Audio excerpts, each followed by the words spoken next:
Hello and welcome to another edition of Video Games to the Max. I'm your host Sean Garmer here with me as usual, Mr. Mark Morrison. Howdy. And we have it feels like this happens every now and then now, but NVIDIA decided to bring out DLSS 5 and that started a whole AI controversy again. A Gen AI, I should mention. And yeah, people didn't like it. And even developers got into the act making fun of it and saying that they didn't know anything about it either. So that'll be an interesting topic to discuss here, as well as can an AI, majorly AI made game actually be a big success? Straselnik says no, but could it happen? We'll talk about that. I got more Pokemon Pokopia to talk about. Mark's been playing more Resident Evil Requiem. Also have an indie game Rubato to talk about as well. Um, and yeah, another few news and notes here to get into today, along with Crimson Desert, the big release, having its own set of controversies. So we'll get into all of that and more right after this.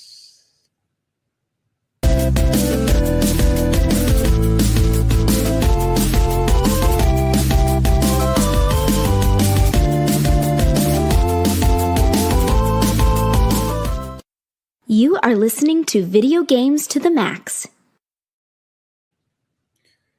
All right. Well, it's let's go ahead and start things like we normally do here with the housekeeping, just to get it out of the way. We do appreciate you, whether this your first time watching or listening to the show, or if you've been listening to many episodes now. You can always listen on podcasts, Video Games to the Max, wherever there are podcasts. I was informed by one of our loyal listeners that apparently I did not know that our podcast host puts like a gazillion ads into the podcast feed, so I will work on that to see if we can lessen that because I know that's really annoying. But obviously, you can also just watch on YouTube. Just find us W2 Network on YouTube. You just hit like, subscribe, follow all of that, and you'll know when we go live, which is normally around Monday. Is on Mondays around the 9 o'clock, 9:30 time, but it can differ based on my work schedule. But we do try to go live on Mondays, and then it'll be out right there on your feeds as soon as it's over, or on podcasts pretty quickly right after that. So yeah, make sure you check us out there. And also, if you subscribe on the YouTube channel, you can get the other shows that we have on offer. Of course, you can find those on podcasts as well separately. But if you subscribe to the channel, you can get our entertainment group, Rileyshire Broadcasting, and they are reviewing the big movie Project Hail Mary right now as well. And also the anime show, Taku Cafe. They review pretty much seasonal anime every week. They're talking about all the big animes that are happening, the shows they are watching, and some of the news as well. So make sure you check them out if you're a big anime fan. And of course, go find those shows on podcasts if you prefer that way. But all right. Mark, you said you went to a convention. Yeah, So, there was a local retro convention, retro gaming convention on Sunday, so I went to that with a friend. That was cool. anybody anybody famous go to this one? Or No, this was like super local, or so yeah, no one really. what, you get to like any cool finds or anything there? Yeah, my collection, or what I grabbed let's see, 5 or 6 things. Uh, I grabbed a Kingdom Hearts 3 like pre-order banner that has like Woody on it, and I think Oh, Donald that's and cool. Goofy. That's like super Mhm. cheap. Uh, I got the Japanese copy of Mario Paint for the Super Famicom. There's like 9,000 cops going by my place right now for some reason. That's Uh, I just needed the insert, but it's a really nice copy. So yeah, sure. Uh, I got a Pro Action Replay for the SNES, which is like a Game Genie basically. Uh, I got Bloody Roar for the PS1. Uh, and I got Intelligent Cube for the PS1. I had a Japanese copy, but I got an American one also, or finally. And the two more expensive things I grabbed a Japanese copy of Super Metroid, complete in box, which is nice. That game is like weirdly hard to find, and like retro, like import stores occasionally have it, but it like sells really quickly because you can play it in English, no problem, you know. Right. And the thing you might like, and this is the last thing I grabbed a copy of Kingdom Hearts 1 Final Mix, the Platinum cool. edition for PS2. Oh, the Platinum Edition. Why is it the Platinum Edition? It has some extra crap in it. It has like 3 pins, a sticker sheet, a little CD case with like a calendar, like / postcard set. Yeah. And like a little Lego. It's not Lego, but it's like Lego adjacent figurine of Sora.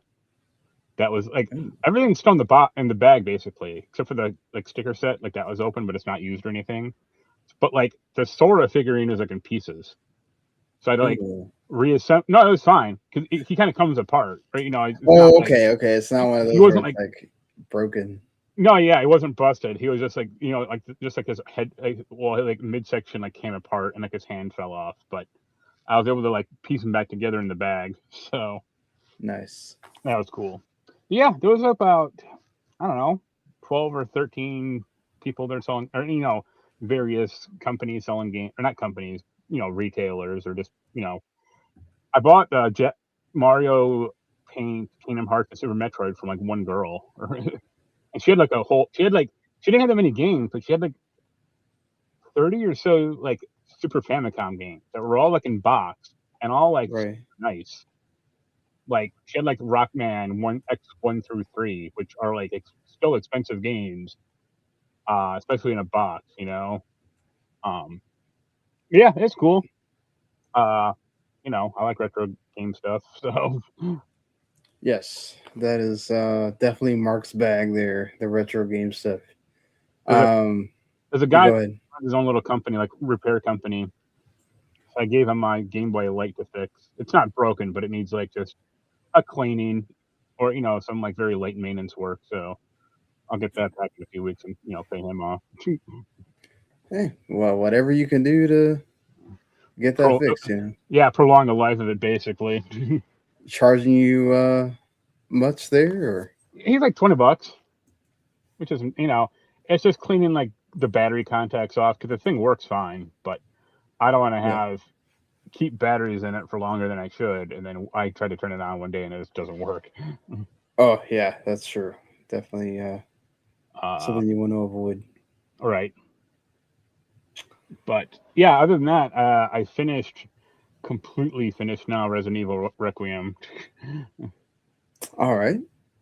Any thoughts on? Yeah, I had to play that goddamn game 4 times, which is not like. After the second time, A, you get to get really good at plowing through it, but then B, well, but you got your infinite ammo and all that, right? That was only the third time. So okay, I'll break this down. The first time I played it, I just played it on casual just to get everything, like all the collectibles, basically. Okay. The second time I played it to get this the speedrun mode, or the speedrun trophy. And you have to beat that in under 4 hours. And all the guides basically say pair that mode with the no healing mode and basically like no crafting. Like that's what almost all the guides say to do. I'm like, all right, fine. And people are beating the game like 2.5 hours. My time was you got to beat it in under 4 hours. Also, but I think the main thing. My time was like 3 hours and 40 minutes. Like I barely did it, but I was like, all right. As long as I did it. Yeah, that's what matters. And then that unlocked when I had the challenge points or the collection points to unlock infinite ammo. So the third time, there is one little quest in the game called like the final puzzle, I think. And you have to do some arcane shit in the game where you have to get this doll in your inventory. And then you like have to pair it with Emily and do some more shit. But to get the doll, you can get the doll in inventory but by that point, once you get the doll in the inventory, you're already past the mental hospital. Right. So you got to play the game twice, because like the first Oh, time is just to get the doll in your inventory, and the second time it's in your inventory from the start. You just got to get to Emily, and then you complete the final puzzle. So that was the third time, was getting the doll. Mhm. And then the fourth time was the insanity run. And I had enough points to buy the infinite rocket launcher, so I blasted my way through that game. that definitely makes it easier to have the.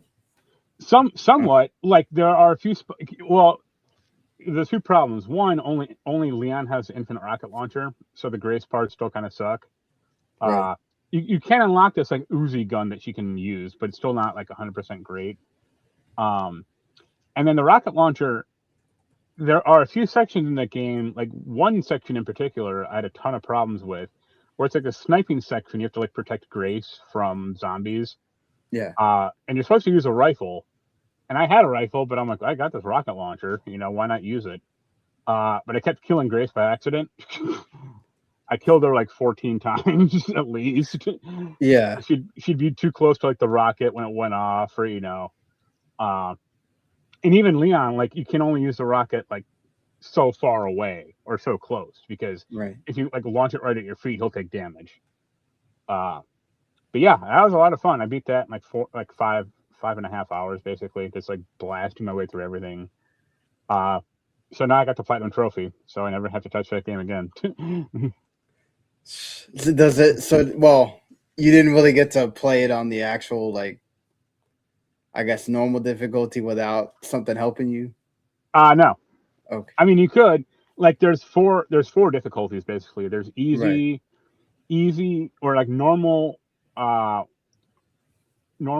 without the typewriter save, normal with the ink ribbon typewriter save, and then insanity, which requires a typewriter save.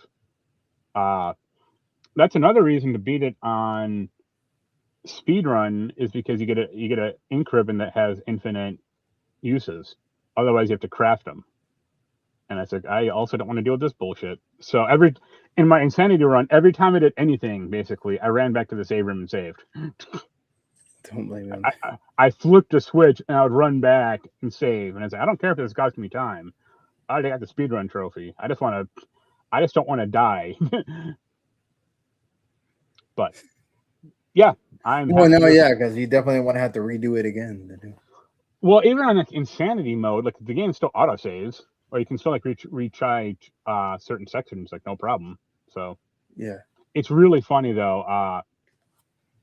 And on insanity, I mean, this is a slight spoiler, but one of the bosses you face as Leon is Hunk, Right. like the mercenary commander from like I think Resident Evil 2.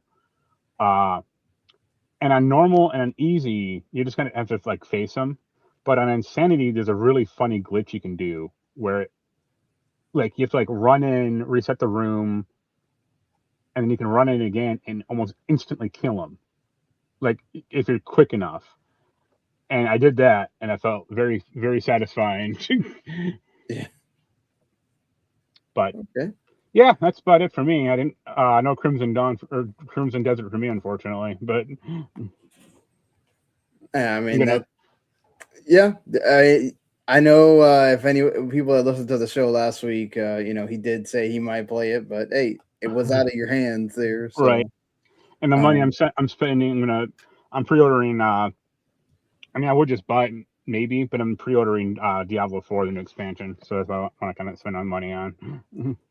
okay. Oh, you're not on the WoW expansion. No, well, they didn't send me the last one either, so screw them. Oh, okay, fair enough. Like I also like, even if I wanted to play that game, I'd have to like play through like another expansion, the past expansion now. So, right.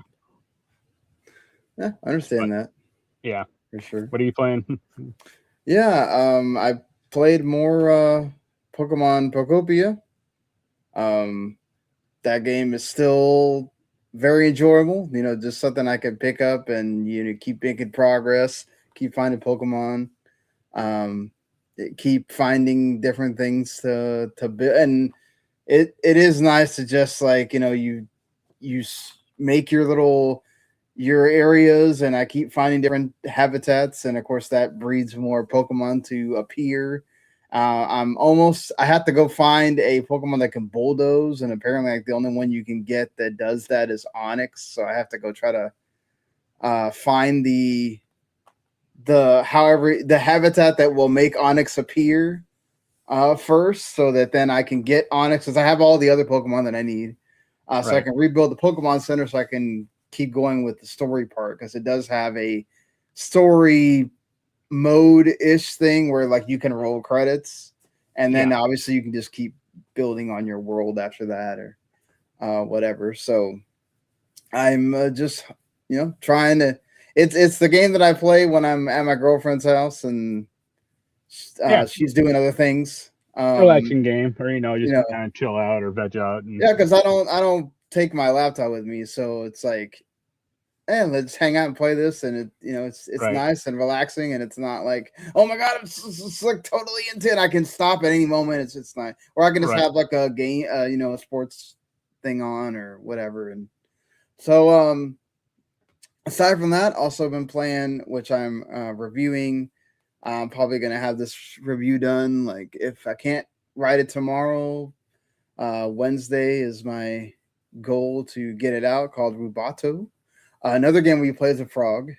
Second game I've played this year, where you play as a frog. It's also a platformer, but this one's a 2D platformer, and it is it's it's similar in the way that like Mr. Sleepy Man and Herman and Pig. I mentioned that they just have crazy stuff happening, and this game also has that. So it's like starts out that your tutorial is in the toilet, and while that's going on, apparently the whole world is like exploding or whatever, and it goes into like a 3D thing to show you that, which is ridiculous. The main game, like I said, is on 2D, as you can see if you're watching the trailer. You're platforming with the frog, and you're like trying to find these planets so you can essentially create the planet again. So like I created Neptune again because I was able to find like 8 planets in the level. And it's just insanity. It feels like there's crazy stuff happening. It's funny. The writing feels very like 90s sort of inspired there, in a way. It's nothing like too special, I would say, about like what you're doing with the as the frog and a platformer, double jumping, finding different physics things to move around so you can get to the next platform, that kind of thing. But I think all of that combined has been able to help me enjoy the game. And yeah, again, hats off. I've been loving this, the indie devs that are just doing silly things with their game. And that's really refreshing to see, when you have games that try to take themselves a bit too seriously sometimes. Yeah, these games you can just have fun. So yeah, been enjoying Rubato. So hopefully I'll have that review out. It's gonna get a in the higher score for me there. So I'll wait for the sequel, Mr. Roboto. But all right, that's it for playing games this week for us. So let's get into the news, and I apologize if people are sick of hearing about AI and this NVIDIA thing. We got to talk about it too. This is one of those times where we got to it late, so I'm sorry for that. But yeah, let's go ahead and start with a little bit of some preamble before we get to the main topic-ish things, because there's some other things that are kind of sort of related. that we can get into before we get way into the NVIDIA stuff. Also, the game that I thought we were going to get to talk about this week did sell 2 million copies within 1 day. So all of the hype and being the big open world game and the big game that of the month did pay off for them there. At first, just from looking at Steam, concurrence and all that, the thought was, oh, might have like around 500,000. And then, Pearl Abyss themselves announced that, nah, it's 2 million within that 1 day. So that's pretty amazing. Yes, this does have some, it was supposed to be like an MMO and all that stuff, and sort of connections to Black Desert, but not really. It's still its own thing. And for pretty much a new IP to hit 2 million, that's pretty great, right? Sure. I don't mind it when a game has to like kind of retool itself, or like look at Overwatch. Like that's supposed to be a MMO also, so. But unfortunately, Crimson Desert wasn't without its controversies. It did not get like roaring reviews from everybody because obviously most people, it felt like, got time with it, right? You got at least a week or more with it, so it allowed them to get further into the game. But there's obviously the people that, the other set of outlets that get it like within a couple of days of release, and so you're having to like crash course through, and it apparently takes a while to get going. Right.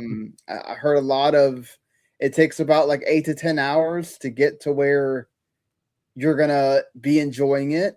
There was a lot of people that did not like the controls, which Pearl Abyss says they're working on, and they've already kind of addressed in a way of making the control scheme a lot more simpler, because it feels like they kind of built it for PC first and then control. I like some things that don't work well with the control stick, like having crouch and run sort of in the same right kind of buttons. Like hold to run, or tap. Yeah, that kind of stuff is always annoying to me. I agree. And some people are not liking the combat as well.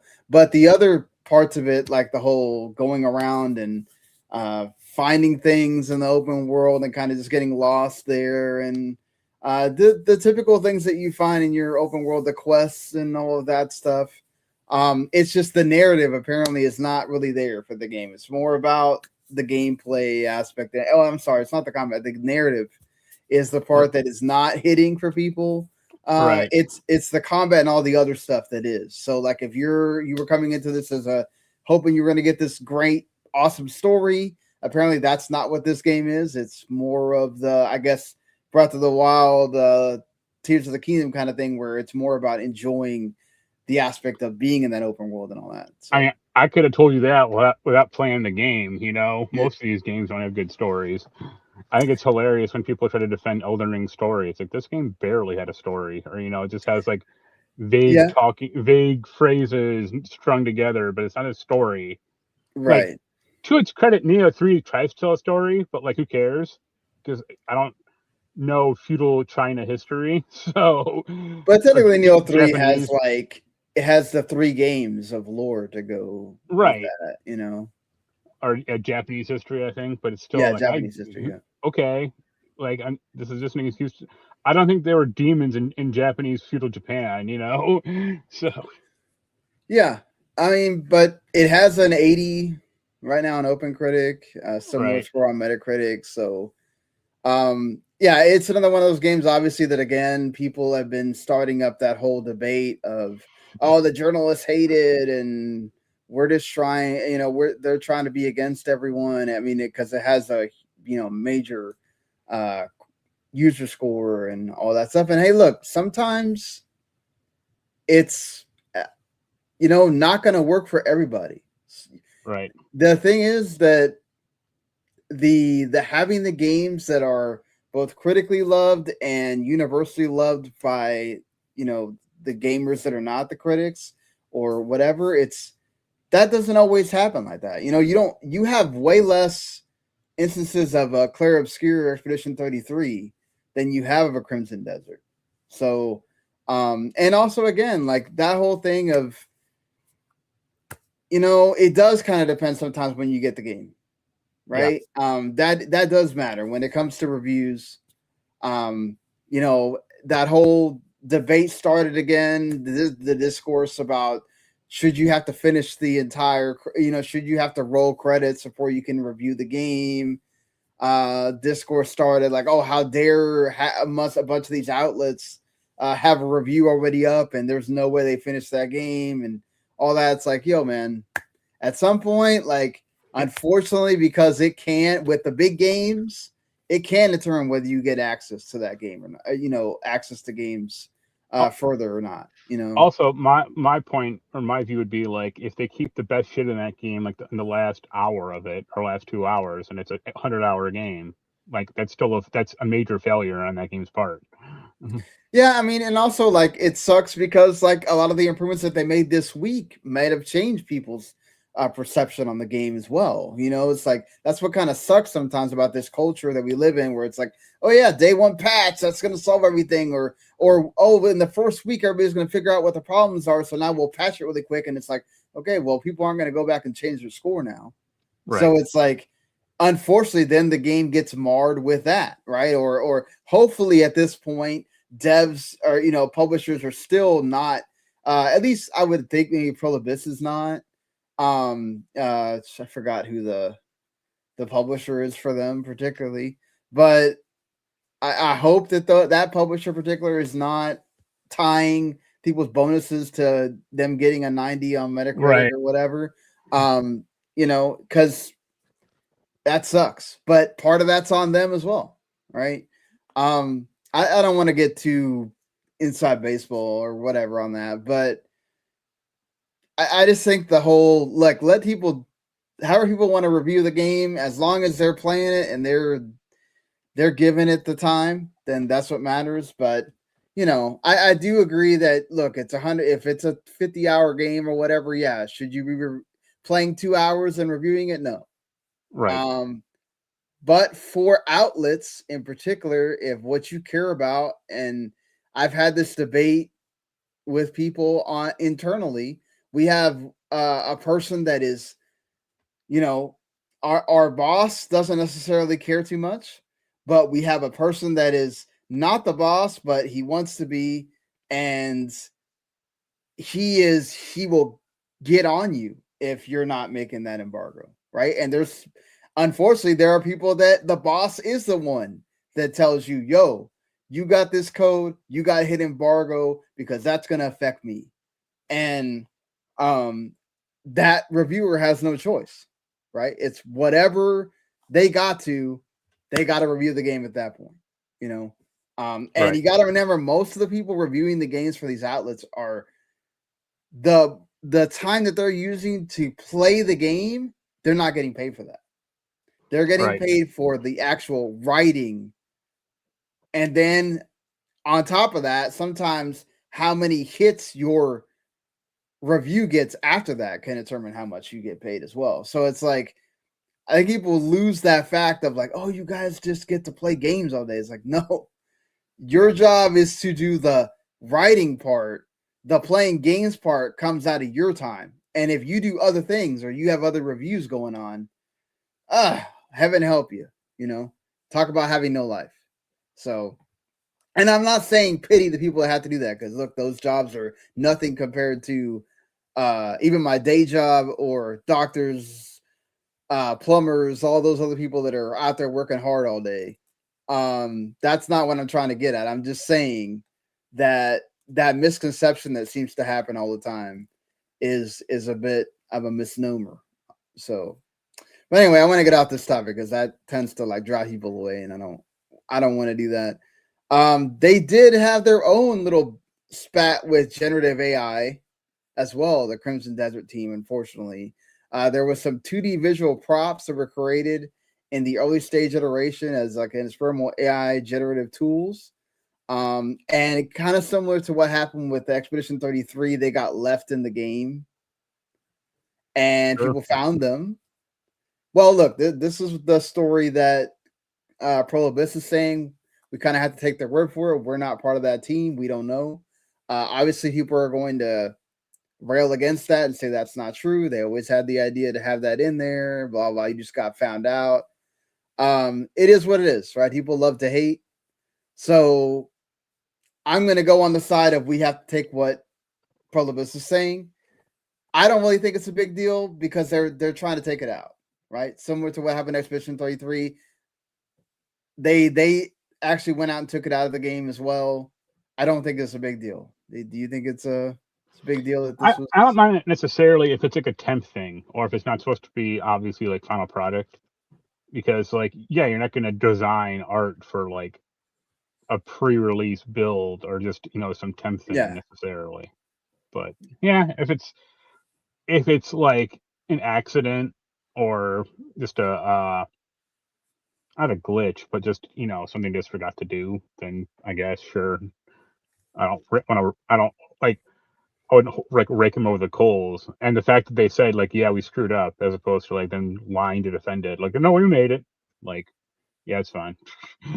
Yeah, no, I mean, and they had a pretty lengthy post explaining it and everything. It's not like they went away and tried to hide it and just said, "Okay, we removed it now. Y'all can leave us alone." Like Right. they went out, like you said, kind of took it on the chin and understood they made a mistake, and that's really what you want at the end of the day. You want people to own up to, hey, they made a mistake, and we're gonna fix it, and it is what it is. Right? I mean, I think this is a little dumb though, because like people always use tools to like speed things along. Right. Like if you boot up not Elden Ring, sorry, if you boot up Elder Scrolls Skyrim, this big speed tree logo, copyright. And speed tree is basically, I mean, at the time it would have been at what we'd call like AI tree, because you could just plop down trees that they procedurally generate, and Right. but people back then wouldn't call it AI; they just call it a tool. That yeah, some designer at Bethesda's not going to spend all this time making trees. They're just going to license speed tree and they can get onto something else that's important. Well, yeah, I mean, look how much outsourcing happens now with Right. AAA and even some AA. Like Expedition 33 had Yeah. outsourcing as well. So it's like, if you don't have that, it's going to take even longer to make the game. I think there are good uses of AI, but like I think people are a tad too overly critical or ready to like break out the knives on something. Yeah, exactly. And it's like, there's okay, a difference between the tools and generative AI itself. Yeah, like when Rockstar released that horrible GTA collection, when AI tried to upscan it and all fucked up, like yeah, that's a problem. Right. But using this to like just generate temporary artwork for something that wasn't supposed to be like out in the game necessarily, like whatever.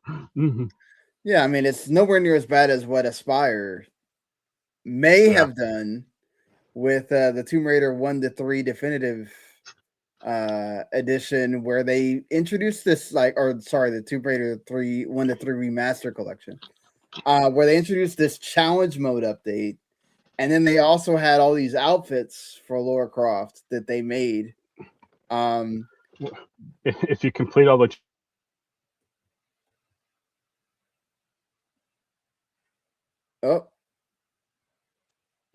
something keeps muting. I don't know if it's you or me. Yeah. It ain't No, me. it's not me. It's that one didn't even show that you were muted. So yeah, it had to be on your end, because when it shows you're muted, it has a little flash on this. Yeah, but I'm not pressing any buttons or anything. So it must be your mic like intermittently deciding it wants to grab something else. But I wonder if you complete all the challenges. Do you unlock the nude raider outfit? Yes. No, but I mean, the thing is, they were accused of essentially making these outfits with AI. Spire came out and said that no, it was made with their art team. Another case of like, I mean, who knows? If it's made with the art team, fire the art team. I mean, because they were bad. That's the problem, is they look bad. They look bad in general, right? So like that's the thing, is that, not to mention the key art, I've seen it, that does look and that's what most people were complaining about, was like, look, the key art that you made for that really looks like it was made with AI, right? And that's the issue too, is like when you decide to do that and you make one thing with AI, even if you don't, if those outfits weren't, you're gonna get accused of that, unfortunately. Right. And that's just something that you have to like deal with and be ready for. And the problem is that also Aspire hasn't really done itself any favors lately. Yeah, they have a pretty nasty Um, track record for everything. So so that's the thing is, I mean, also these outfits, they pretty much put them like front and center in this right. update. So I don't know.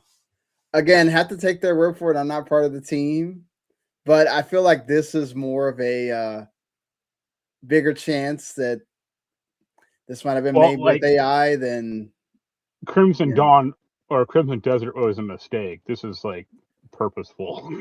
Yeah, and that key art really does look Yeah. like it was AI generated there. But look, they're not the first ones to do that with key art. We've seen a lot of people do that, and then they go, Right. "Oh man, oh here's the one that's replacement. Here's the one we actually drew," and it's like, all right, guys, we could have just not introduced that at all, and you wouldn't have this problem. Yeah. Um, but yeah. Anyway, moving on from that, uh, this is wanted to get to this idea first before we get into the NVIDIA stuff. Strauss Zelnick was on the game business with Christopher Dring, and the whole thing about AI came up, as it seems to do when we have a lot of the big guys on to talk about, because it is a way, it is the way that the industry is moving towards that, to make things easier for devs, and obviously publishers are looking at that as a way to unfortunately lessen the amount of people that are working, which is not great. But he says that he acknowledged that AI can assist developers in creating assets. It doesn't necessarily lead to the creation of successful games. It doesn't matter what developers create in an asset by simply pushing a button or spent 6 weeks crafting it. In the end, it's still an asset. However, he also notes that while a developer can create assets that may resemble a major release, creating a hit of that magnitude is a completely different animal and does require human engagement and creativity.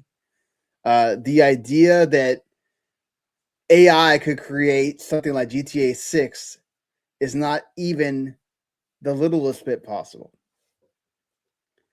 You agree with him? Yes and no. I mean, I think the goal for AI is to make it as powerful or as intelligent as it could do something like that. I mean, presently it couldn't, but that's what people want, or that's what the Chat GPT guy wants, because he's too much of an idiot to think anything else. Uh, but like AI, it's not creative. It's just remixing old ideas or what it has Right. in its Exactly. in its inventory, in its system. So it had to be fed GTA 6 online or GTA 6 first, and then it could create something, basically a soulless copy of it.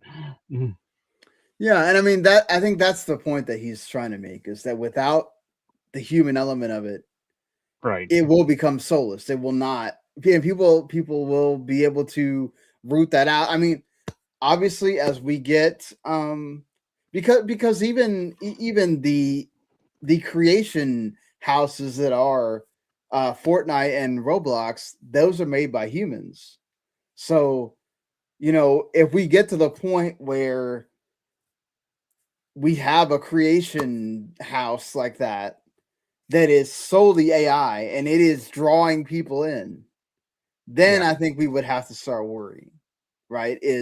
Are people really going for the slop instead of going for genuinely human made things that really brought out creativity, had them think about people joke about the big friend games and name it friend slop, but Peak, the upcoming Big Walk, some of the other games that we've seen that become big hits because you could talk with your friends, Arc Raiders, whatever, is those are about community, but also there's people behind making those games. And yes, there's AI tools that were used, especially with Arc Raiders with the AI voice stuff.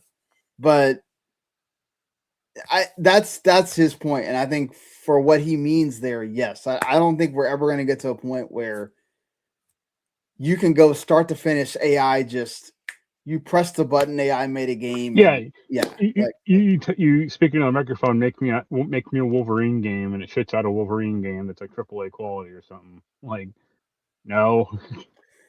Will there be a point? I think, and that's the thing we're going to get into with the NVIDIA stuff is I think this kind of shows us this is where it's headed, and we do have to be worried about what will games become, especially in the AAA realm of how much more AI stuff are we going to start seeing and less human involvement in that, and then it's going to start becoming where it's more AI, less human involvement, and it does worry me there. But I think at his point right now, and I don't think we're ever going to get to that point where start to finish AI creates the game. There's always going to be human involvement, and I hope that we always at some point push back the way we're doing right now and don't just eventually accept it and say no, we don't want that, so that we don't ever get to the point where it is more AI influenced than it is human influenced and making these games, because they are a tremendous creative medium, and they're not just something that we have to just sit back and watch like movies or a TV show.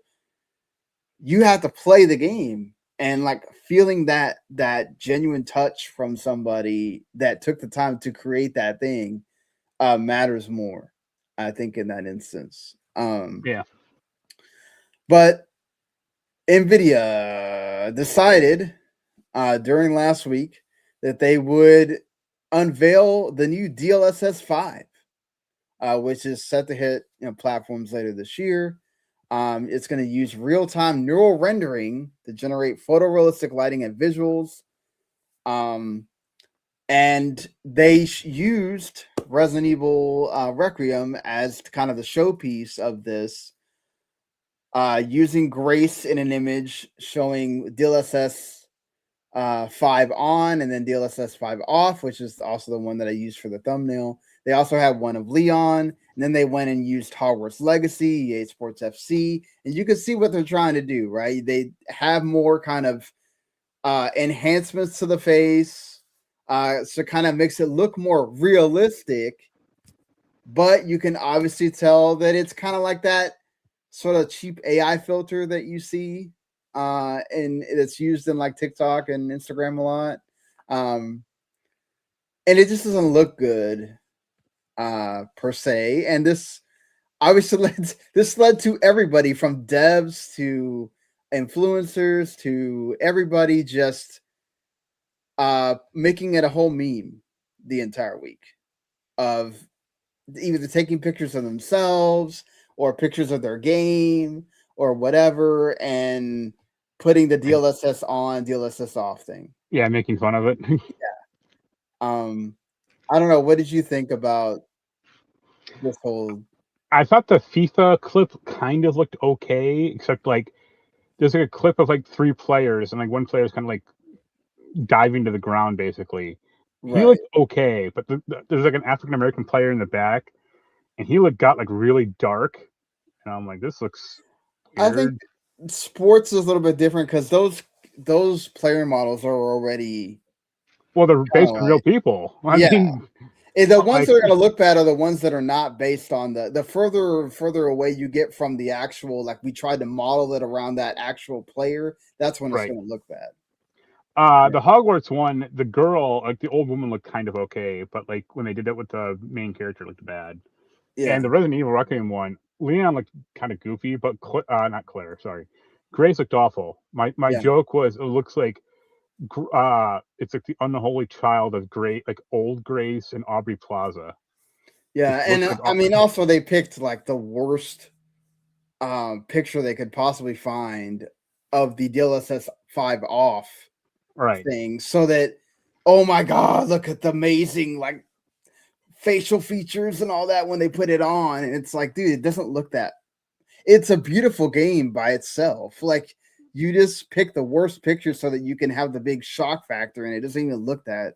It doesn't even look great at all. Yes, you Right. could say that it has. Oh, there's better lighting and whatever, but it's like it's that feeling of that was AI generated. You can say neural rendering and whatever, and that devs have final say on what this is going to do, but that means you are trying to push for this to be in games. You're trying to push for this to be represented, and yeah, it's just The bigger problem with all this nonsense is like only a select number of cards, like the 5000 series, can use it. yeah. And gaming, And this was also running on 25090s, by the way. right? Yeah. So even if you have one, like, it's not going to look like what they did. And then also, like, PC gaming is getting expensive now. Like, this might have been a neat idea like a year ago before all this AI shit like jacked up RAM prices, but forget it now. And who's like the market for this? Really? Like, they're spending how many billions on this bullshit, and it's like, who's like, is this for customers? No. Then who's it for? Like, your own stock price, just to say we can do it, but no one actually can afford to. Well, I mean, they're not doing was it new graphics cards or whatever. They're not they need to be able to have something that they're putting out there, because now they got to show, they're putting all this money in AI. Oh my god, now they got to show what's that next thing going to look like. And it's like, man, it sucks, because it's like we don't want games to eventually I mean, so here's a question: would you rather spend, even $800 on a PS5 Pro, or $7,000 trying to get this thing off the ground and like in a home computer? Like, Definitely not. No, tough not paying no choice, really. seven grand for that. Yeah, because a single 59 is about $3,800. So you gotta get two, Right. and then there's the actual cost of the PC. So that's probably another $2,000 or $3,000. So. Well, and that's the thing too, is like the worry is that not only is it this, right? It's what is the next Xbox going to be using? They're going to use Copilot and whatever other AI thing, because it's Microsoft and they got their own. We have already got Mark Sony on record saying the PSSR next evolution is better ray tracing and the use of AI to further enhance the upscaling and all that stuff, similar to what this is doing. And It's like, if games are going to be really using this more and more, we're going to get further away from that, from what games really need to be. And it really sucks, because it's like, look, I get it. The whole point is we're trying to lessen the budget. The budgets are overinflated and all that. But what that also leads to is less people actually working on the games, which is great for the bottom line, but it's not great for the industry itself. And that absolutely sucks. And again, great on everybody for pushing back on this. Just hope that this continues to be pushed back and not eventually we just accept it because our overlords NVIDIA said that you gotta do this. They're supposedly saying that devs have the final say how much they want to use and all of that stuff. But all the devs came out and said, like, this caught us by surprise, so we didn't authorize this. Yes, it sucks that. Yeah, I mean, and Capcom was not really happy about. But the thing is, like, okay, you can't tell me that Capcom did not sign off. Maybe they didn't know that they were going to be used with that, and that NVIDIA just came with them and said, "Hey, can we use a little bit of Resident Evil Requiem in this trailer that we're doing?" And they, actually, I firmly could believe that, like, that they didn't know, or like, because I don't think they would have authorized it. I just feel like NVIDIA could have found a certain way to kind of like not tell the whole truth. You know what I'm saying? Like, they told them it was going to be used for something, and then they turn around and they use it for this. And I could see how Capcom doesn't know, particularly, that it was being used for this specific thing. And it did catch them off guard. And yeah, I'm pretty sure they're not happy about how this whole issue went down for them, because they're very anti AI, and it doesn't put them in a good look that your game is front and center. The first game featured in that trailer is your newest game. Obviously, it doesn't affect the sales or whatever. That thing already has 6 million copies sold. It's the best game, best-selling game of the entire year so far, and best-selling game of the month. But still, it just it's not a good look for you. And I mean, we don't know what Warner Brothers Games is at this point, so I guess the Hogwarts part, and I'm sure EA probably doesn't care. But yeah, look, this is EA's probably all for it because they want to get rid of people, so they're like, do it. And then also, reported first by Tom's Hardware, also the NVIDIA CEO Jensen Huang came out, or Huang, I'm sorry if I said that wrong. He's a listener. Yeah, he said that, look, we're completely wrong. Everybody's completely wrong. We don't understand what they're trying to do with this. This is like very much in line with the Diablo guy for Immortal when everyone's got a phone, right? And no, but this is essentially just gave a bunch of word salad, right? To say, it's neural rendering. We're not. We're using this is at the geometry level. It's not at the base level. You have more fine tuning that you can do with this, as opposed to what you could do with the NVIDIA with 4.5 and 4 before that. I think the further damning part is Digital Foundry, like, not standing by what they had to say. Of just like, yo, you said one thing, and then because everybody got mad, you came back and said, oh, wait, we should have waited. It's like, no, the whole point of you being Digital Foundry is you're telling us the truth of how you feel about something. If that's really how you feel, hey, that's your opinion, right? Right. And not everybody has to like it. Or if NVIDIA gets pissed, which is probably likely, then it's like, okay, then that relationship gets frayed, but you still got to stand by your opinion and not back. But the thing was, they said that they liked it. What they didn't like was everybody got mad at them because they said that they liked it. And everybody else was saying that they didn't like it. So it's like, oh, we're the only outlier here. We can't do that. And it's like, I think you actually hurt your credibility worse by coming out and saying, oh, we should have waited.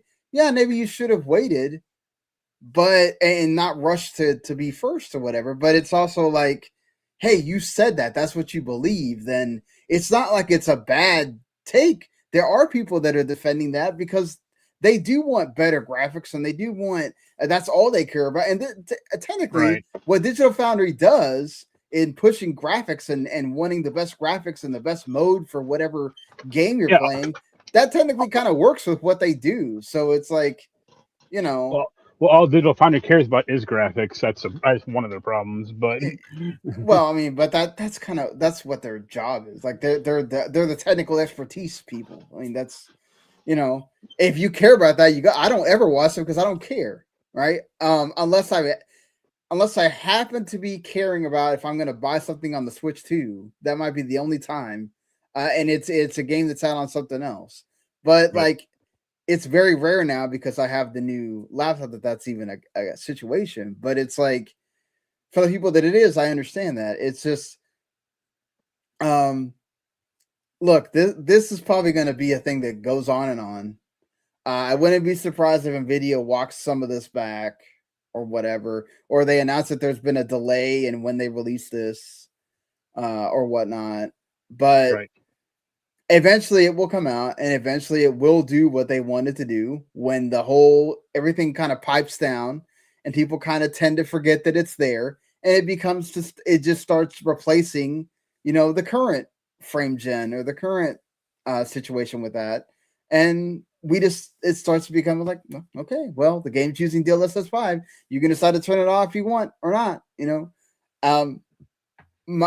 again, I think it's going to matter more for next gen as far as the consoles go. Will that be something that we can turn off, or will it just be there and it will have to be used because that's how you're going to get the best graphics. Is they're going to use all this upscaling stuff, and will it lead to the game being worse instead? Right. We'll see. But moving on to PlayStation for a little bit here. A letter received by, or not received, but it was kind of shown to them through contacts, Insider Gaming was able to find a letter from PlayStation that essentially said that they are discontinuing, phasing out the branding of PlayStation Network and PSN. So there's no word on what the branding will be now. I kind of just think that they're doing the Game Pass thing where it's just going to be called PS Plus. Like, really, what is PSN really at this point? It's a cool name. It has a cool acronym. I agree with that. And it had, I mean, I think that's kind of one of the problems is like Xbox, like they kept changing the name of shit that people basically don't know what it is. So, right. Or, well, that's why they got rid of this is an Xbox branding, because they're trying to kind of get rid of that. Yeah. Everything is an Xbox now. So imagine if they still had like Xbox Gold, or Xbox. Now Game Pass is just Xbox Platinum. Right. I mean, technically, yes. So the PSN was sort of this is the internet part of it. Like, this is the online function of it. This is the digital store part of it, right? Now that more and more things require PS Plus, I do think eventually what they're trying to do is just kind of merge everything into, okay, this is just PS Plus now. And that'll be the branding. I just can't think of, why would you think of another name at that point? Because aren't you just trying to lessen the amount of things that people have to know and whatnot? So similar to why Xbox just got rid of the Xbox Live Gold thing, is so it's like, oh, it's another service we have to keep track of. We have to keep being around, and it's like, let's just make it all one thing. I wouldn't know. They could just come up with a whole different name for it, and also change the name of PS Plus as well. But it's just like, I feel like PS Plus has kind of just become a thing that we all know at this point. Right. And I wonder how many people actually confuse the two. Like, do you really know that it's like, oh, PSN is the actual digital store and PS Plus is the service that you use to be able to either get the free monthly games or have the the actual like monthly games or whatever, yeah. So I hate it too. I hate seeing that kind of branding go away. I agree with you that it is cool. I mean, I think about like it's still the best one, because like Xbox is kind of messy, and then I've always hated the Switch Online. Their naming convention is just really dumb. Yeah, it would have actually. I wonder if they would have just kept it as like Virtual Console Online or something. Or they have the eShop, but it's like, that's the eShop. Quite it, but okay. I mean, technically, that's always been called the eShop, so at least right. That sort of stayed around. Yeah. Nintendo Switch Online makes sense. There's nothing really wrong with it. It's just more of like, I don't know. I just feel like PSN is so ubiquitous. It is ubiquitous with that company ever since like the PS3 days, and it's the one that doesn't really go away. Also, because the PS3 is still around. They just got a firmware update, right? Like that store is still around, unlike the Xbox 360, which is down. Right. That's what the update is for, is to kill the PSN store or PSN name. Yeah, exactly. I wonder if eventually, well, you do have to have it apparently if you still play Blu-ray discs with your PS3. It has a new like key that you have to download in the update, so you do have to do the update if you use it as a Blu-ray player still, which is crazy. Honestly, Blu-ray players are so cheap now. You don't need to still use. Also, I would never use my PS3 even at the time to play Blu-rays, because like, this thing's temperamental as all hell. Like, yeah, I think you could trust a PS2 probably more likely to pay your Blu. Yeah. DVDs. Yeah, your DVDs. Yeah. But All right. Speaking of the PlayStation 5, it did win the hardware race between it and the Switch 2 for February 2026. The Switch 2 is doing well. It is trending 45% ahead of the original Switch at this time. So that's good. It is still selling well, even though it feels like not a lot of people are talking about it, right?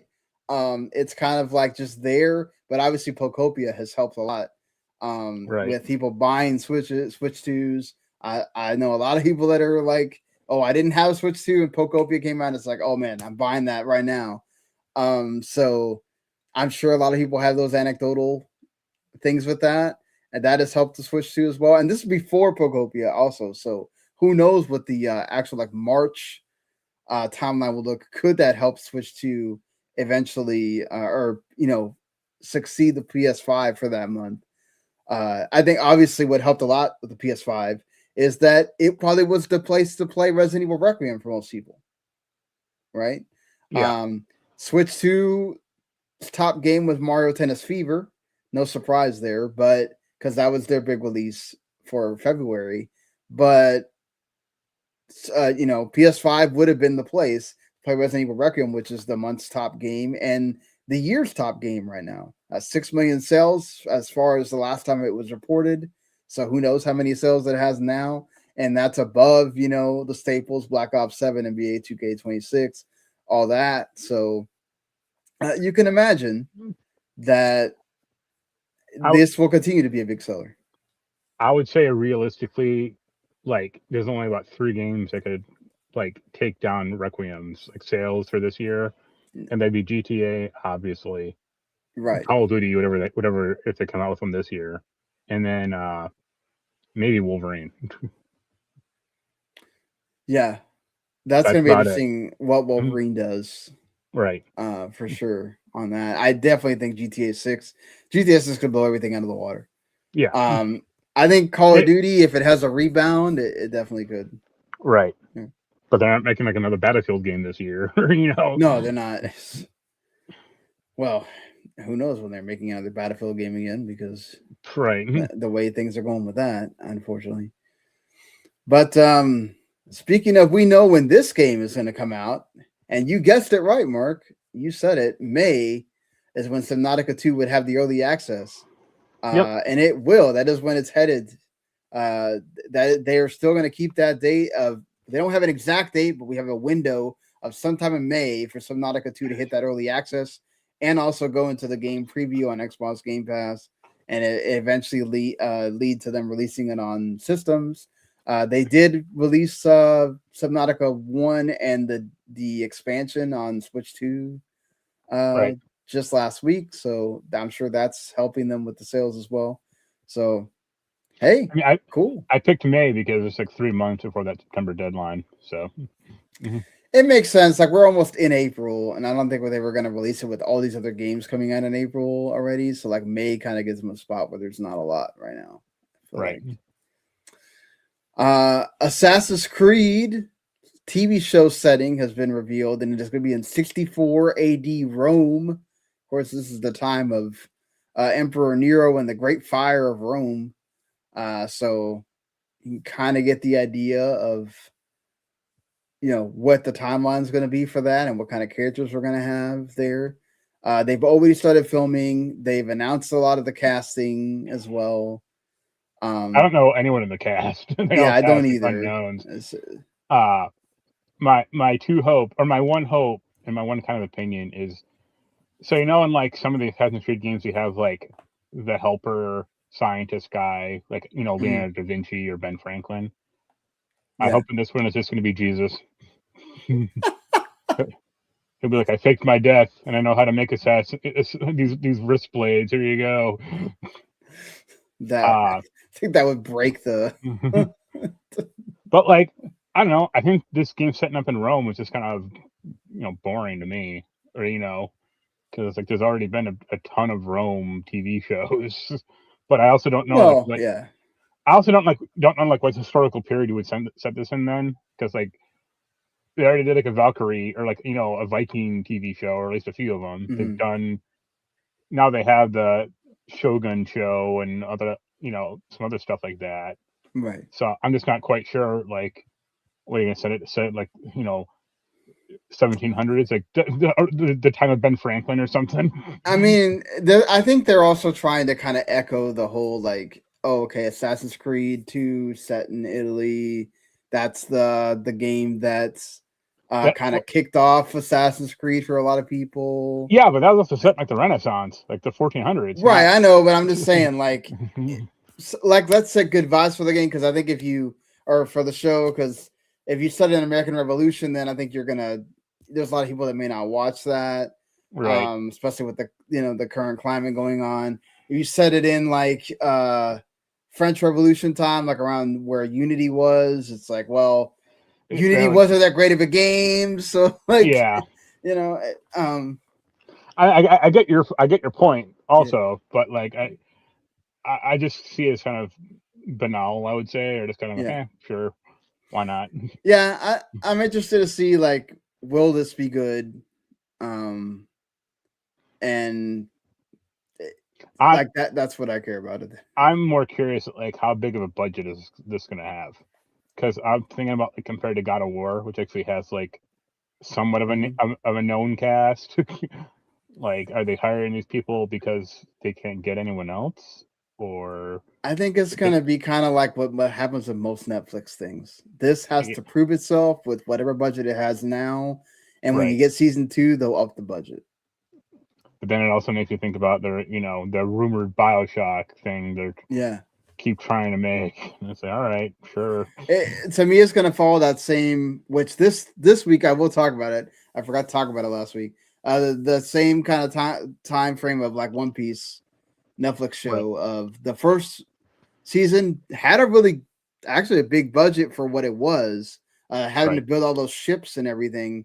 But obviously they upped the budget for season 2. It just obviously had to leave some things out because they had to spend a lot of that budget on Chopper. But but like one of the Netflix thing, I can't believe, and I'm happy, and a lot of other people too, that they're putting out Stranger Things on a disc. I mean, they should. It's a freaking retro show. It makes sense. Well, like, they released season 1 and 2 on Blu-ray and 4K, but that was it. And then they were like, screw it. But now they should put the whole collection on Blu-ray. That's something people actually going to want to have. Right. I feel like, especially because they're going to keep making, shows with it. So why not? Also, before we get out the movie thing, they revealed the first trailer for Sonic 4, and one of your favorites, Nick Offerman, has been unveiled as part of the cast. So I'm sure that makes you even more excited for the. I saw that also Jim Carrey's returning. I really hope that he's not in it for long. Like, no offense to Jim Carrey, obviously. I actually just like rewatched Sonic 3 like 2 weeks ago. Oh, really? I kind of hope it's like, I mean, I know it's kind of getting overused, but like some type of like alternate dimension story where Nick Offerman is like Dr. Robotnik in his dimension. Because I'd be way into that. Also, Kristen Bell is the voice of Amy. So that's they announced that like a month ago. Sure, I'm not a huge fan of hers, like, voicing characters, but I guess she's good in Frozen, or it's like, and she has a unique voice. So, well, we know you're not the biggest fan of Amy in general. So I just hope how because like Sonic, well, all these movies have like the teaser right at the end or like the post credits, right? Like Sonic 4 had Amy showing up at the end, and Sonic 2 had, I think, Knuckles. Yes. I hope Sonic 4, like the post-credits teaser, is Big the Cat fishing. I feel like who's left, right? Like, it's like you got to have Big the Cat, because it's like if you're gonna have a Sonic 5, who else is left? No, it'll be Rogue or Rouge, the stupid bat. Oh, you think so? Because people are horny for her, all the furries and shit. So it'll be her. Lord. Okay. Yeah. That's not good. You think we're gonna eventually get to like a Sonic 5 and 6? Like, are they really gonna try to make a second trilogy? Yeah, those movies make money. Okay. Like, not as much money as like Mario's going to make in a week or two, but they do quite well for, I think it's Paramount or Sony, whoever the fuck makes it. Paramount. Yeah, they'll keep making them.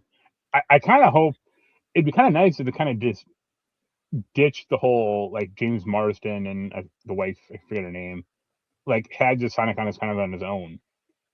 But I guess you kind of need that human element still. Yes, they do. I feel like That's what that's kind of part of the charm of it that makes it different than like the Mario movie or whatever is having that's those what like moments.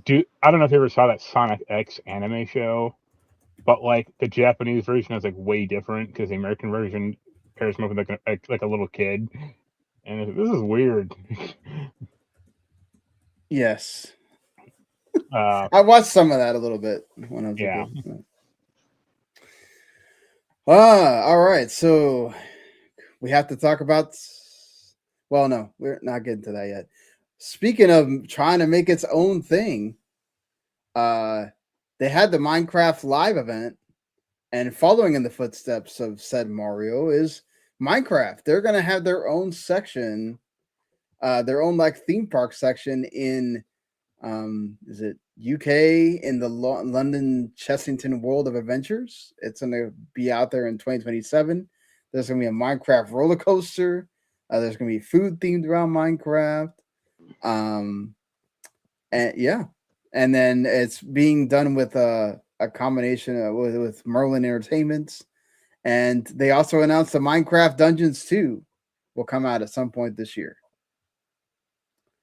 I don't really care about this at all, but I supremely hope they hire that miserable Oompa Loompa chick from that Willy Wonka thing and have her like as like an actor in this stage show or something because it'd be hysterical. I would pay to see that. Well, that's if they do a stage show. Or I mean, or have whatever. like costume characters, or to be like.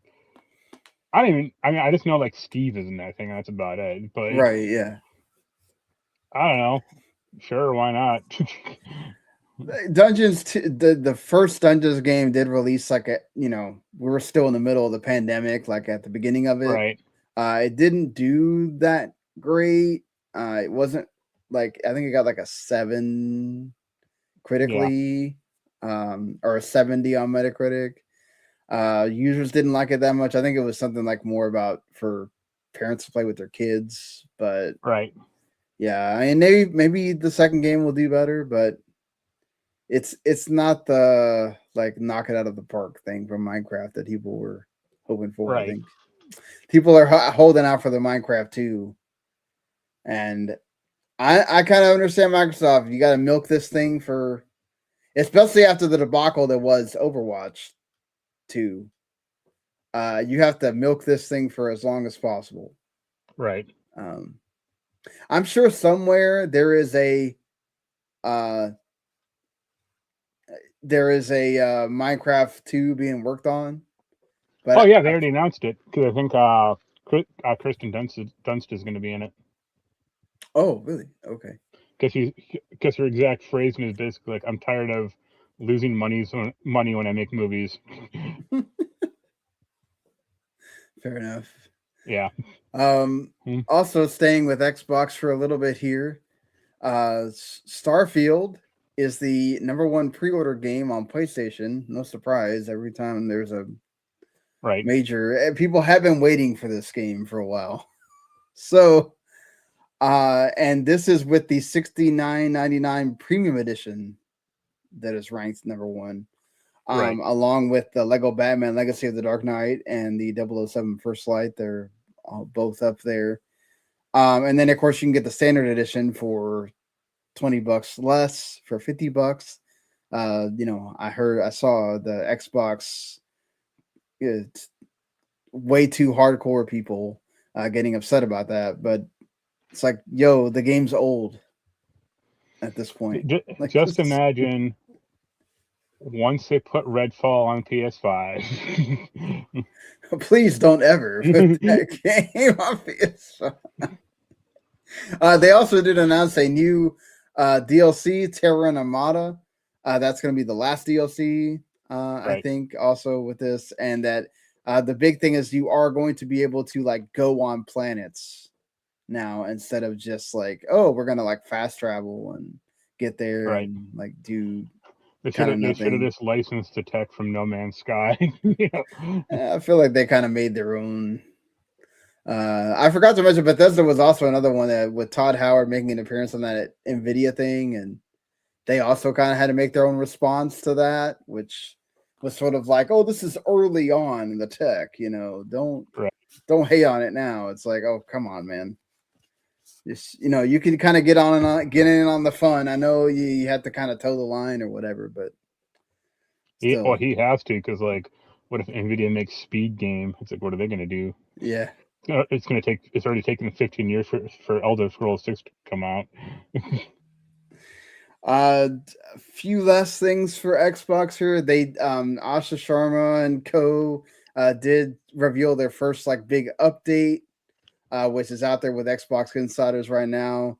You have custom colors finally. People have been asking for that, where you can actually go and mess with the entire color scheme of the system and change the hues and all that. It's not just preset colors. Right. You can also cancel quick resume per game, which is awesome for the people that play the multiplayer games, because quick resume will kill your multiplayer game that you leave on pause or whatever, and cause you to get knocked out. It will also do it on single player games, but not that badly. Just, you know, it's good that you can cancel it based on each game. So mixes to where I might actually use it. I think I just have it turned off, really. Yeah, my question is like, it's like what, 10 games they said, or it'll have a quick resume support for 10 games. It's like, what kind of life are you leading that you need to have like support for 10 games? Like, really? Some people like to play multiple games at once, or maybe you have multiple people playing on the same console. Show them what a save system is and move on. Like, yeah, and like, also like, I know a lot of people are down on quick resume for Xbox. How do you feel about PS5? Because it works for me. I mean, I don't know about you, but I don't leave games running just in general. I mean, I like it for the console. Yeah. It works way better than Xbox does. Xbox sucks for that. Sorry, go ahead. No, you go. I was saying, like, when I used to go be at my girlfriend's and do the remote play, yeah, I'd have to call Anaya and tell her, please restart my Xbox, because it will not recognize that the Xbox is on. So I had to eventually, and it will do this every time now. I have to restart the Xbox in order for it to connect to the internet, because it will start up and then it will act like it cannot connect. And then when I restart, it will then connect. So it's like all that so that it doesn't shut down completely every time. That part of it, the system part of it sucks. The quick resume part for the games is great as long as you're not playing multiplayer game. But the PS5 owns it on the system like, part, because I have that thing on Rust mode all the time, and you know, the only game that like has problems with it and it's completely understandable is Diablo 4, because it's that's a multiplayer game. It's like, online game. Yeah, when I like log in or turn my PS5 back on, it's like, oh, you've been disconnected for inactivity. I'm like, all right, fine, but like that's it. Like I trust that thing like pretty implicitly. Like, as long as your power doesn't go out, it's pretty good. Yeah, you know, I never had a problem with it. So PlayStation wins on that one. They also had a neat update to the Portal that includes the 1080p high quality mode. Also, so we got the Portal, another nice improvement to that there. They did also bring in the second half of Xbox Game Pass editions. This is where I will say that once again, I am not subscribed to Game Pass, but also this year has proven that you do not need the Ultimate. Unless you are a indie game connoisseur. And look, Planalana 2 is great. The Aerial Knights drop shot game is great. There's some other like neat little gems that they've released this year. But dude, they are releasing everything on premium.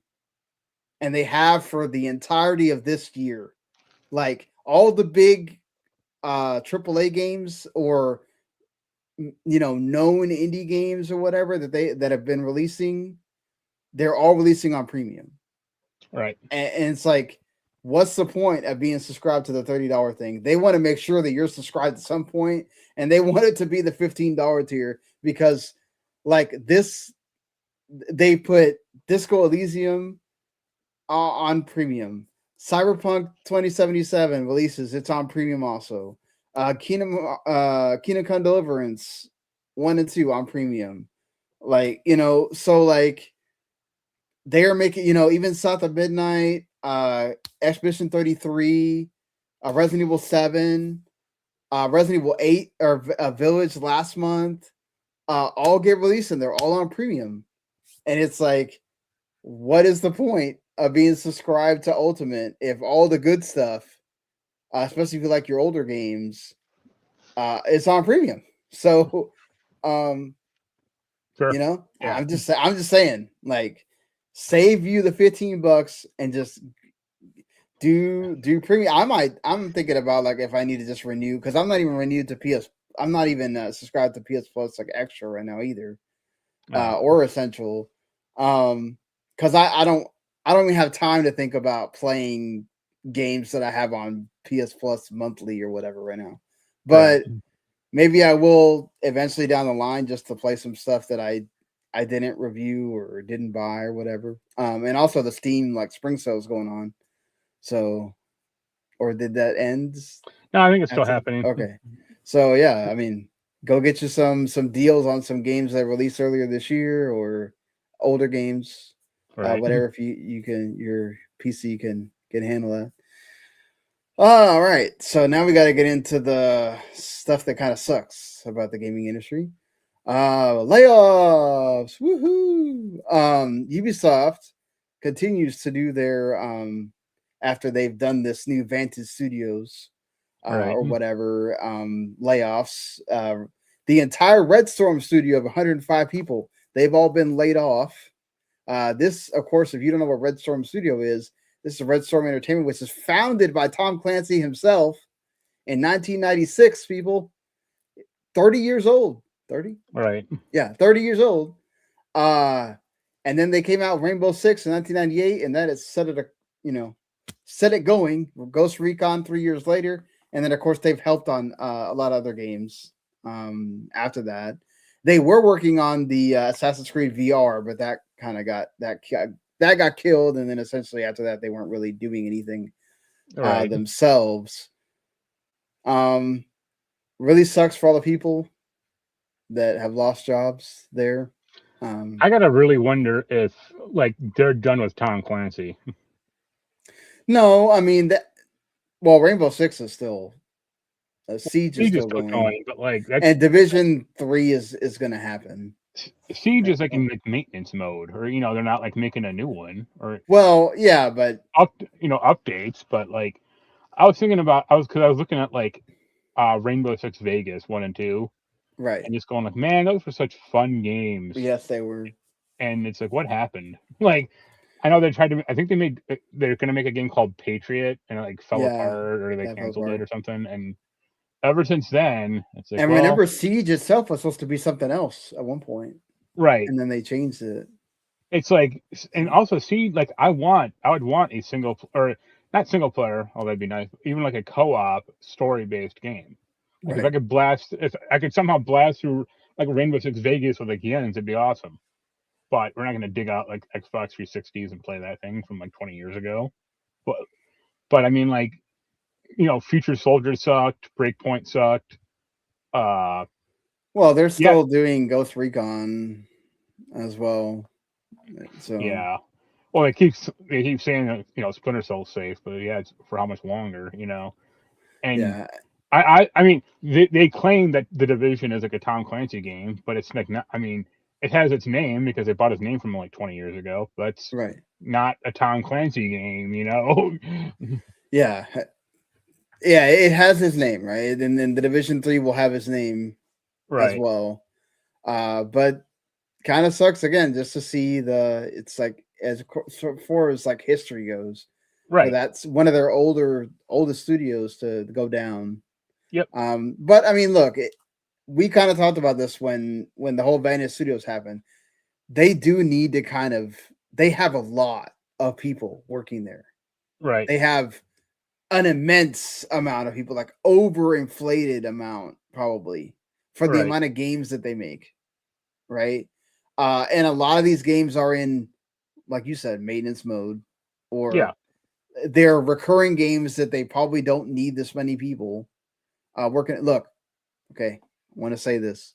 I don't want anybody to lose their job. I don't want anybody to not be working. Not saying that that is okay. I'm looking Right. at from a business perspective. That has kind of been an issue with them. Aside from the obvious mismanagement and that some of these people need to like not be involved with that company anymore. But look, you know, the founder ain't going nowhere. So Right. what can you do? But in a realistic setting, that is what's going to happen. Unfortunately, when you have 20,000 people working for you, and you have like 20 studios that are all called Ubisoft something, it's like eventually that's going to happen. So this sucks to see. I hate seeing this, but there's going to be more of this, unfortunately. Right. We're going to keep talking about this throughout the entire year. Ubisoft's going to keep slowly but surely letting studios go by the wayside as they kind of, shrink down and figure out the franchises that are still going to be making games. Obviously, now that they have those like creative houses or whatever that they announced not too long ago. So Right. another company that keeps doing layoffs, Crystal Dynamics, another unfortunate 20 people have been dismissed from their roles, and that they are moving into new phases of development. They are working on the 2 Tomb Raider games, Right. obviously, that they have going on. Catalyst is the remake of the first one, right? I guess I don't. Well, they have the Yeah. remake of the first one that's supposed to come out this year at some Yeah. point, and then they have the new one that's supposed to come out next year. Right. So, and then they also partnered with 30 other people, unfortunate people losing their jobs again in November 2025. They've also let go of people in August and also March of that year as well. So a year on, they've let go at close to 100 people. So I mean, again, that's one of those things that, like, I'm sure that Perfect Dark closing didn't help. yeah, that didn't help either. But also I'm not sure. Like, I like Crystal Dynamics, but I'm not sure like how big of a studio they need to be, or like they're not like some huge developer where they make like a billion different games. They make 2. Yeah, they make and that's maybe two every 2 years as we just right. seen. But like, it's also been a while since they made a game. Like Shadows of the Tomb Raider was kind of a long time ago. Oof, yeah, really. And I don't think they've made anything else or since then. So yeah, it ain't hugely surprising, I would say. Yeah, I mean, at least it's not a huge amount of people. Still sucks people that did lose their jobs, but yeah. I mean, they did somewhat Tomb Raider and Legacy of Kain remasters, but their last big game was Marvel's Avengers. Yeah.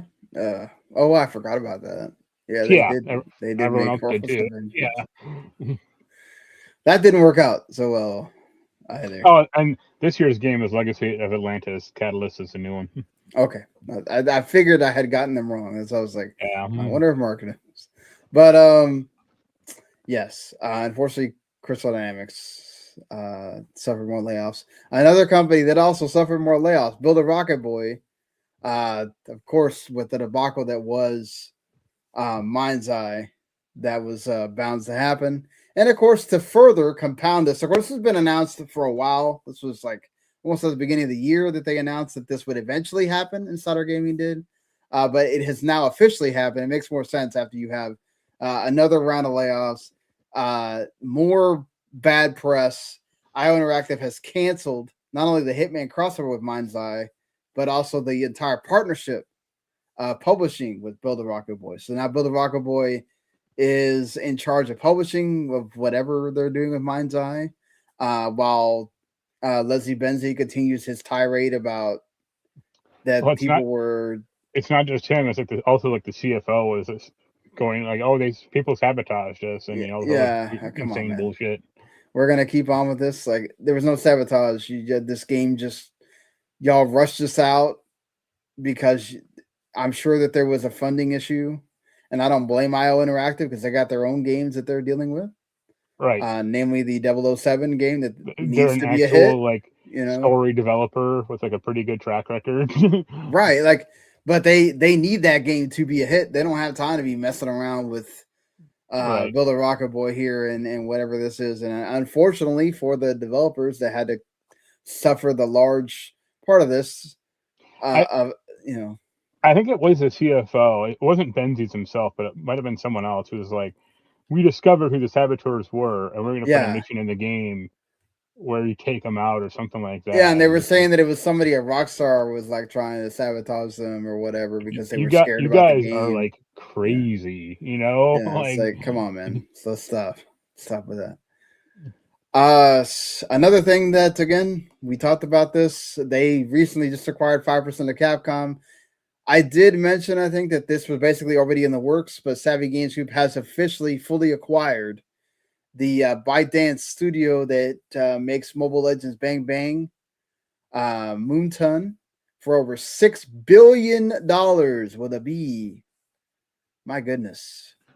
But yo, this game is not a joke. It is one of the top 10 mobile gaming titles in all of the world, and also big in the esports scene. Has 110 million active users and has been downloaded 1.5 billion times. So, I mean, it makes sense, I guess, why we're putting in that much money or whatnot. But goodness, it's a lot.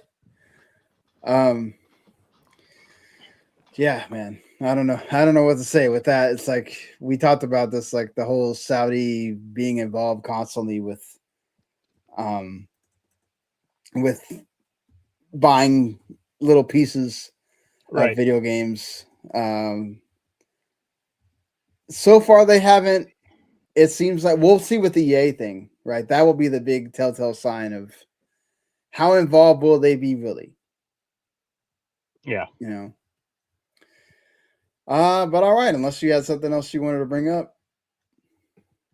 Well, you want to talk about One Piece, but I was thinking I was driving earlier today.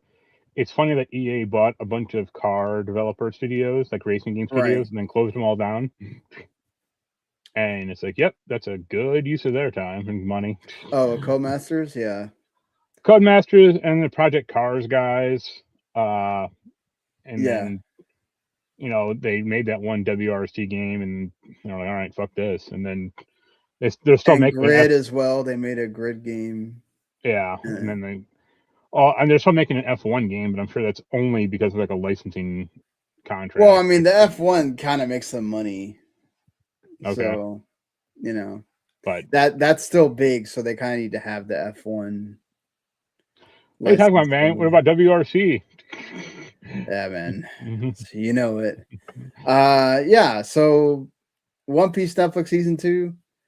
It's probably better I didn't talk about it last week because I gave more people time to watch it. Sure. I kind of like speed ran it because love One Piece and all that. This season was much better flow wise. Yeah. Obviously it helps that they had a whole season to kind of figure that out and whatnot. Look, not everything's perfect about it, but I think obviously it's not like this show has a limited budget. I thought they did Chopper awesome. They did his backstory episode fantastic. Look, it's never gonna deliver. I think the same thing happened with the Nami part. Like it's never gonna deliver the same like gravitas as the anime does, but they do a really good job of trying to do it. And they do it in their own way. Like I thought they did really good casting with oh my god, Katie Seagal as the Dr. the doctor that at first I was supposed to be Jamie Lee Curtis, but she had to turn down the role because she had to do something else. And then the kind of like sort of not unknown, but he's really not a big actor that they had to play the main doctor, who's the friend of Chopper. He did a fantastic job. I thought that was awesome. Everybody kind of like got to expand the role in this. Still think that all the main core cast is really well done. I thought they like everybody got like their time to shine in this set of 8 episodes, so they did them great there. We got to meet Brooke, the person that's the character is going to be Brooke eventually. They did the oh my god, what's his name? The whale. They did that part wonderfully as well. They changed some things, but I think overall that did well. So I think like the main hit point of the season, really well done. I think a lot of people were hating on the Vivi casting, and I thought she did a great job as well. And some of the villains in this are fantastic as well. And the number 3 is to me like one of the standouts. Like fantastic job as well. Like I'm glad that we're gonna get to the whole Alabasta arc much faster than we did this season 2. So next year we're already gonna get Alabasta arc, and then who knows how many more arcs we're actually gonna get, because I imagine that they can't possibly do all the way to like Egghead. No, I think they only said it was gonna be. I think Yeah. they said it was only gonna be a 3-season show. So yeah, so they're gonna do Alabasta, and that's kind of like it, I guess. Because that would be all of season 3 essentially. I think they said that well, I don't know. At first they were talking about like maybe 4 or 5 seasons. I don't know if they like said, okay, that's it at 3 for sure. Obviously, if it keeps breaking records every time it comes out, they might reconsider that. I don't know. But Netflix is weird like that. They will have a big show and then they will just cancel it out of nowhere. So yep. They are not, I mean, even Stranger Things had to end at some point. So the thing is, like, how much more of the budget can they keep expanding for that? We'll see. But I really enjoyed it. Thought season 2 was better than season 1. And yeah, I hope season 3 can go on that. Yeah. I'm just hacking my girl got some work. Who is that? Michaela Hoover. She does Chopper. Yeah, she does a great job as Chopper. Also, everybody was railing on the casting of Nico Robin because all boobs. Fantastic job. That's her. And they did a great job of like making her actually be more important than she technically is in the anime around this time. Because she's kind of like in every episode you see her doing things, kind of making her seem like she's like the one stirring the pot, getting things going. And so again, look, every time I think people complain about casting and they do a great job of hitting on that. So credit to the showrunners and everybody that's involved in that and doing a good job there. Sure. But all right, let's end the show like we do every week with the games that are coming out this week. Some that I forgot to mention, I think when we did the show last week, we didn't do this. Racoin, the coin pusher roguelike, which is another like Balatro light, which is getting a lot of traction, is already out. You can play that on PC. Rushing Beat Extras Runner Brawl Brothers is a pretty cool indie fighting game that's out as well already on all the consoles and PC as well. Ariana and the Elder Codex is out on the PS5s and Switch. That's the latest like NIS game, Metroidvania, that's doing okay, seems like. And then you get the first like story of Borderlands 4 story pack. So if you're still playing Borderlands 4, there you go. As anyone. The like rhythm game sort of RPG that's also by NIS. It's Change Overlord, comes out on the 26th. That's seemingly getting some decent reviews. Grid Beat is another one of those like rhythm matching games that comes on the 26th. Kena Bridge of Spirits comes to Switch 2. Life is Strange Reunion also comes out on the 26th. That comes to Xbox, PC, and PS5. New Super Lucky's Tale comes to PS5 on the 26th. Screamer, which is getting some really good reviews and some kind of mixed ones, is like an anime visual novel with a really cool racing game mechanic where you have to use both the sticks. So yeah, I played the original one back in the day, like 30 years ago. Oh, really? Yeah, it was just like a straight racing game back then. Yeah, this one is. Some people are saying it's like their favorite game I've seen so far this year. So it's getting some high praise from people that really like it. You got Super Mario Brothers Wonder Switch 2 edition is also out the same day. Midnight Walk is also coming out to Switch 2. If you haven't played that yet, you should. A Marvel Maximum Collection is also coming on the 27th, along with the Mega Man Star Force Legacy Collection.